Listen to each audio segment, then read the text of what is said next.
ആകാശവാണി.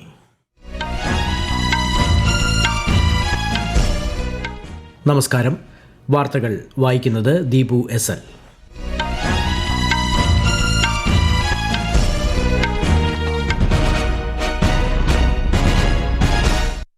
പ്രധാന വാർത്തകൾ. ജോർദാൻ സന്ദർശനം പൂർത്തിയാക്കി എത്യോപ്യയിലെത്തിയ പ്രധാനമന്ത്രി നരേന്ദ്രമോദിക്ക് ഊഷ്മള സ്വീകരണം. നൊബേൽ ജേതാവും എത്യോപ്യൻ പ്രധാനമന്ത്രിയുമായ അബി അഹമ്മദ് അലിയുമായി ഉഭയകക്ഷി ചർച്ച നടത്തും. പ്രധാനമന്ത്രിയുടെ ജോർദാൻ സന്ദർശനം രാഷ്ട്രീയ, സാമ്പത്തിക, സാംസ്കാരിക മേഖലകൾക്ക് ഏറെ ഗുണകരമായതായി വിദേശകാര്യ മന്ത്രാലയം. 2025 റദ്ദാക്കലും ഭേദഗതി ചെയ്യലും ബില്ല് ചർച്ച ചെയ്ത് ലോക്സഭ. വികസിത് ഭാരത് റോസ്ഗാർ ആൻഡ് ആജീവിക മിഷൻ ഗ്രാമീൺ ബില്ലും ലോക്സഭയിൽ. തെരഞ്ഞെടുപ്പ് പരിഷ്കാരങ്ങളെക്കുറിച്ച് രാജ്യസഭയിൽ ചർച്ച പൂർത്തിയായി.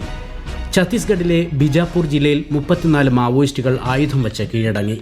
സംസ്ഥാനത്ത് തദ്ദേശ സ്ഥാപനങ്ങളിലേക്കുള്ള അധ്യക്ഷൻ, ഉപാധ്യക്ഷൻ തെരഞ്ഞെടുപ്പ് ഈ മാസം 26, 27 തീയതികളിൽ നടത്തുമെന്ന് തെരഞ്ഞെടുപ്പ് കമ്മീഷൻ. അണ്ടർ 19 ഏഷ്യ കപ്പ് ക്രിക്കറ്റിൽ മലേഷ്യക്കെതിരെ ഇന്ത്യയ്ക്ക് 315 റൺസിന്റെ കൂറ്റൻ ജയം. വാർത്തകൾ വിശദമായി. ത്രിരാഷ്ട്ര പര്യടനത്തിന്റെ രണ്ടാം പാദത്തിൽ എത്യോപ്യയിലെത്തിയ പ്രധാനമന്ത്രി നരേന്ദ്രമോദിക്ക് ഊഷ്മള സ്വീകരണം. ആഡിസ് അബാബ വിമാനത്താവളത്തിൽ എത്യോപ്യയുടെ പരമ്പരാഗത കലാരൂപങ്ങൾ അവതരിപ്പിച്ചാണ് പ്രധാനമന്ത്രിയെ വരവേറ്റത്.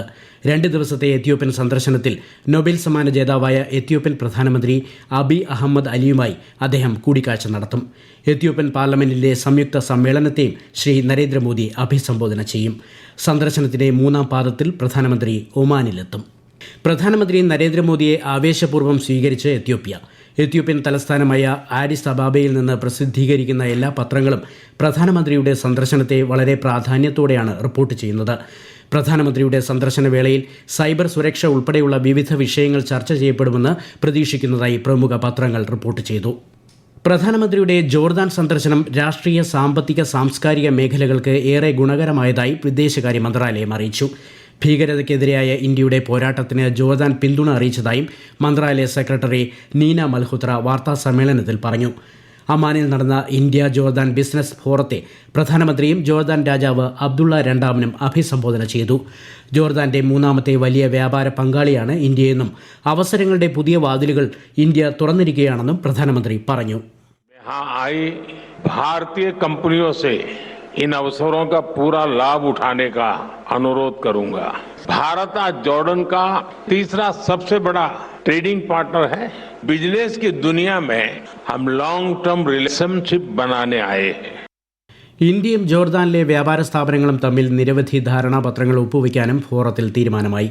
തുടർന്ന് പ്രധാനമന്ത്രി നരേന്ദ്രമോദി കിരീടാവകാശി ഹുസൈൻ ബിൻ അബ്ദുള്ളയ്ക്കൊപ്പം ജോർദാൻ മ്യൂസിയവും സന്ദർശിച്ചു. സബ്കാ ബീമ സബ്കി രക്ഷ ബില്ലിനുമേൽ ലോക്സഭയിൽ ചർച്ച പുരോഗമിക്കുന്നു. കേന്ദ്ര ധനമന്ത്രി നിർമ്മല സീതാരാമനാണ് ബിൽ സഭയിൽ അവതരിപ്പിച്ചത്. നിയമങ്ങൾ റദ്ദാക്കുന്നതിനും മറ്റു ചില നിയമങ്ങൾ ഭേദഗതി ചെയ്യുന്നതിനും വ്യവസ്ഥ ചെയ്യുന്ന 2025 റദ്ദാക്കലും ഭേദഗതി ചെയ്യലും ബില്ലിന്മേലുള്ള ചർച്ചയും ഇന്ന് ലോക്സഭയിൽ നടന്നു. 71 നിയമങ്ങൾ പിൻവലിക്കുമെന്നും 4 നിയമങ്ങൾ ഭേദഗതി ചെയ്യുമെന്നും നിയമ നീതിന്യായ മന്ത്രി അർജുൻ റാം മേഘ്വാൾ പറഞ്ഞു. രാജ്യത്തെ പാവപ്പെട്ട ഗ്രാമീണ കുടുംബങ്ങൾക്ക് 125 ദിവസത്തെ തൊഴിൽ ഉറപ്പ് നൽകുന്ന വികസിത് ഭാരത് റോസ്ഗാർ ആൻഡ് ആജീവിക മിഷൻ ബില്ലും ലോക്സഭയിൽ അവതരിപ്പിച്ചു. ചർച്ചകൾ പൂർത്തിയാക്കി രാജ്യസഭ ഇന്നത്തേക്ക് പിരിഞ്ഞു. മഹാത്മാഗാന്ധി ദേശീയ ഗ്രാമീണ തൊഴിലുറപ്പ് നിയമത്തിന് പകരമായാണ് Viksit Bharat Rozgar and Ajeevika mission Gramin bill. തൊഴിലുറപ്പ് പദ്ധതിക്കായി മോദി സർക്കാർ 8,53,000 കോടി രൂപ ചിലവഴിച്ചുവെന്ന് ബിൽ അവതരിപ്പിച്ച കേന്ദ്ര കൃഷി മന്ത്രി ശിവരാജ് സിംഗ് ചൌഹാൻ പറഞ്ഞു. മഹാത്മാഗാന്ധിയുടെ ദർശനം സാക്ഷാത്കരിക്കുന്നതിനും ബാപ്പു വിഭാവനം ചെയ്ത രാമരാജ്യം സ്ഥാപിക്കുന്നതിനും സർക്കാർ പ്രവർത്തിക്കുന്നുണ്ടെന്ന് അദ്ദേഹം പറഞ്ഞു. മാനനീയ അധ്യക്ഷ മഹോദയ, मैं प्रस्ताव करता हूं कि मुझे विकसित भारत गारंटी फॉर रोजगार एंड आजीविका मिशन ग्रामीण भी जी राम जी विकसित भारत जी राम जी बिल 2025 को सभा में पूरा स्थापित करने की अनुमति दी जाए. ബില്ലിനെതിരായ പ്രതിപക്ഷ ബഹളം കാരണം ഉച്ചയ്ക്ക് 2 മണിവരെ നിർത്തിവെച്ച ശേഷമാണ് സഭാ നടപടികൾ പുനരാരംഭിച്ചത്. വികസിത് ഭാരത് ശിക്ഷ അധിഷ്ഠാൻ ബിൽ 2025 പാർലമെന്റിന്റെ സംയുക്ത സമിതിക്ക് വിടുന്ന പ്രമേയവും ലോക്സഭ ഇന്ന് പാസാക്കി. ലോക്സഭയിൽ നിന്ന് 21 അംഗങ്ങളും രാജ്യസഭയിൽ നിന്ന് 10 അംഗങ്ങളും ഉൾപ്പെടുന്ന സമിതിയാണ് ബിൽ പരിശോധിക്കുക. ഇൻഷുറൻസ് നിയമങ്ങളുടെ ഭേദഗതി ബിൽ ധനമന്ത്രി നിർമ്മല സീതാരാമൻ ലോക്സഭയിൽ അവതരിപ്പിച്ചു. തെരഞ്ഞെടുപ്പ് പരിഷ്കാരങ്ങളെക്കുറിച്ചുള്ള ചർച്ച 2ാം ദിനവും രാജ്യസഭയിൽ നടന്നു. വോട്ടർ പട്ടിക ഇടയ്ക്കിടെ ശുദ്ധീകരിക്കുകയും തിരുത്തുകയും ചെയ്യേണ്ടത് തെരഞ്ഞെടുപ്പ് കമ്മീഷന്റെ കടമയാണെന്ന് കേന്ദ്രമന്ത്രി JP നഡ്ഡ പ്രതിപക്ഷത്തിന് മറുപടി നൽകി. It is under the constitutional power of the Election Commission to purify and to rectify the voter list from time and again. Article 325 ने ये ताकत दी है कि वो इंश्योर करे कि no eligible voter is excluded from the voter list and no ineligible voter should be included in the voters list. അർഹരായ ഒരു വോട്ടറെയും പട്ടികയിൽ നിന്ന് ഒഴിവാക്കരുതെന്നും യോഗ്യതയില്ലാത്ത ഒരു വോട്ടറെയും വോട്ടർ പട്ടികയിൽ ഉൾപ്പെടുത്തരുതെന്നും ഭരണഘടന അനുശാസിക്കുന്നുണ്ടെന്ന് ശ്രീ നഡ്ഡ പറഞ്ഞു. ലോക്സഭയിലും രാജ്യസഭയിലും ചോദ്യോത്തരവേളയും സജീവമായിരുന്നു. News desk, Akashvani. ഛത്തീസ്ഗഡിലെ ബിജാപൂർ ജില്ലയിൽ ഇന്ന് 7 സ്ത്രീകൾ ഉൾപ്പെടെ 34 മാവോയിസ്റ്റുകൾ ആയുധം വച്ച് കീഴടങ്ങിയ എല്ലാ മാവോയിസ്റ്റുകൾക്കും സംസ്ഥാന സർക്കാരിന്റെ പുനരധിവാസ നയപ്രകാരം 50,000 രൂപ വീതം ധനസഹായം നൽകുമെന്ന് police superintendent doctor Jithendrakumar Yadav പറഞ്ഞു. 2026 മാർച്ച് 31 രാജ്യത്തു നിന്ന് നക്സലിസം തുടച്ചു നീക്കാനാണ് കേന്ദ്ര സർക്കാർ ലക്ഷ്യമിടുന്നത്. രാജ്യത്തുടനീളമുള്ള 17 ലക്ഷം ഏക്കറിലധികം വരുന്ന പ്രതിരോധ സേനകളുടെ ഭൂമി കൈകാര്യം ചെയ്യുന്നതിൽ ഡിഫൻസ് എസ്റ്റേറ്റ് വഹിക്കുന്ന നിർണായക പങ്കിനെ പ്രശംസിച്ച് രാജ്യരക്ഷാമന്ത്രി രാജ്നാഥ് സിംഗ്. ന്യൂഡൽഹിയിൽ നടന്ന ഡിഫൻസ് എസ്റ്റേറ്റ് ദിനാഘോഷത്തെ അഭിസംബോധന ചെയ്യുകയായിരുന്നു രാജ്യരക്ഷാമന്ത്രി. ഒരു രാജ്യത്തിന്റെ ശക്തി അളക്കുന്നത് അതിന്റെ ആയുധങ്ങൾ കൊണ്ടല്ല, മറിച്ച് അതിന്റെ സത്യസന്ധത, സുതാര്യത, മൂല്യങ്ങൾ എന്നിവയിലൂടെയാണെന്ന് ശ്രീ സിംഗ് പറഞ്ഞു. 1971 യുദ്ധത്തിൽ പാകിസ്ഥാനെതിരെ ഇന്ത്യയുടെ വിജയത്തിന്റെ ഓർമ്മയിൽ രാജ്യം ഇന്ന് വിജയ് ദിവസ് ആഘോഷിച്ചു. ഈ യുദ്ധത്തിന്റെ പരിസമാപ്തിയിലാണ് ഈസ്റ്റ് പാകിസ്ഥാൻ ബംഗ്ലാദേശായി മാറിയത്.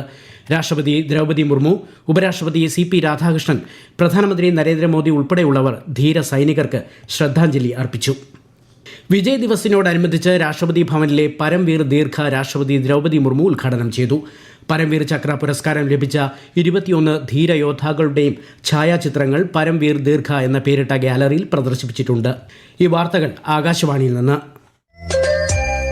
ആകാശവാണി വാർത്തകളും വാർത്താ അധിഷ്ഠിത പരിപാടികളും All India Radio News Thiruvananthapuram YouTube ചാനലിലും @All India Radio News Thiruvananthapuram Facebook പേജിലും AIR ന്യൂസ് _തിരുവനന്തപുരം ഇൻസ്റ്റഗ്രാം അക്കൌണ്ടിലും @AIR ന്യൂസ് _TVM X ഹാൻഡിലും ലഭ്യമാണ്.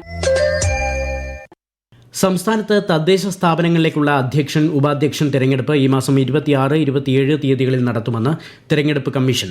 സ്ഥാനാർത്ഥികളുടെ നിര്യാണത്തെ തുടർന്ന് വോട്ടെടുപ്പ് മാറ്റിവെച്ച 3 തദ്ദേശ സ്വയംഭരണ വാർഡുകളിലേക്കുള്ള പ്രത്യേക തെരഞ്ഞെടുപ്പ് അടുത്ത മാസം നടത്തുമെന്നും സംസ്ഥാന തെരഞ്ഞെടുപ്പ് കമ്മീഷണർ A. ഷാജഹാൻ അറിയിച്ചു. കേരളത്തിൽ SIRന്റെ ഭാഗമായി വീടുതോറുമുള്ള വിവരശേഖരണം വ്യാഴാഴ്ച അവസാനിക്കും. തീവ്ര വോട്ടർ പട്ടിക പരിഷ്കരണവുമായി ബന്ധപ്പെട്ട് വിതരണം ചെയ്ത എന്യൂമറേഷൻ ഫോമുകളുടെ 99.84% ഇതുവരെ ഡിജിറ്റൈസ് ചെയ്തതായി മുഖ്യ തെരഞ്ഞെടുപ്പ് ഓഫീസർ രത്തൻ യു കേൽക്കർ അറിയിച്ചു. പൂരിപ്പിച്ച ഫോമുകൾ എത്രയും വേഗം BLOമാരെ തിരികെ ഏൽപ്പിക്കണമെന്നും അദ്ദേഹം പറഞ്ഞു. ക്ലിനിക്കൽ സ്ഥാപനങ്ങൾ നൽകുന്ന സേവനങ്ങളുടെയും പാക്കേജ് നിരക്കുകളുടെയും പട്ടിക പ്രാധാന്യത്തോടെ പ്രദർശിപ്പിക്കണമെന്ന കേരള ഹൈക്കോടതി വിധിയെ ചോദ്യം ചെയ്തുള്ള ഹർജി സുപ്രീം കോടതി ഇന്ന് അംഗീകരിച്ചു. കേരള പ്രൈവറ്റ് ഹോസ്പിറ്റൽസ് അസോസിയേഷനും ഹുസൈൻ കോയ തങ്ങളും സുപ്രീം കോടതിയിൽ സമർപ്പിച്ച ഹർജിയിലാണ് തീരുമാനം.